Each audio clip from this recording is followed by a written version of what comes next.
అది ఋషివాంగ్మయం అంటే అలా ఉంటుంది. సముద్రం దాటగలదు, వచ్చి పడిపోగలదు ఊరి మీద, కానీ ఎందుకు రాదు? ఏవి 4 కెరటాలు వచ్చి వెనక్కి ఎందుకు ఎడుతుంది?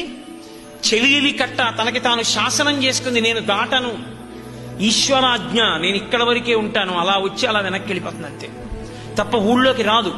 నీకు శక్తి ఉన్నది, నువ్వు తలుచుకుంటే ఎంతమంది కాంతలతోనైనా ఉండగలవు, కానీ ఉండను, నా జీవితంలో ఒక్క పత్నితోటే నా కామము అంతే తప్ప వేరొక స్త్రీ యందు నాకు కామము లేదు.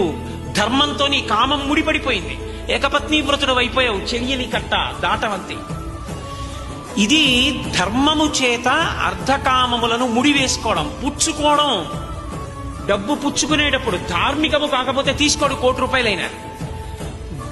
ధర్మము కొరకు కాకపోతే, ధార్మికము కాకపోతే 5 పైసలు కూడా ఖర్చు పెట్టడు. 1 కోటి రూపాయలు ఖర్చు పెడతాడు, అది ధార్మికమైతే.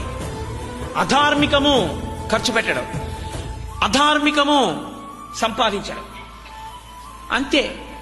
అర్థము ధర్మంతో, కామము ధర్మంతో ముడిపడిందనుకోండి, అది ఈశ్వరుడు ఎంతో సంతోషిస్తాడు.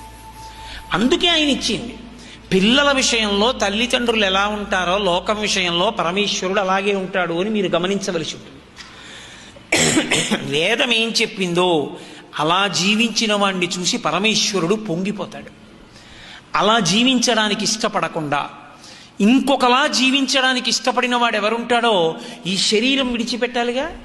విడిచిపెట్టేసిన తర్వాత అప్పుడు పాపపుణ్యములు లెక్కలోకి తీసి హీనోపాధులలోకి వెళ్ళిపోతే కోట్ల జన్మలు పడుతుంది మళ్ళీ మనుష్య ఉపాధిలోకి రావడానికి.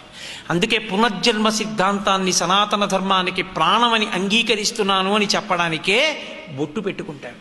బొట్టు పెట్టుకున్నాడు అంటే గుర్తేమిటంటే, నేను సనాతన ధర్మమును అంగీకరించాను, పునర్జన్మ సిద్ధాంతాన్ని అంగీకరించాను అని గుర్తు.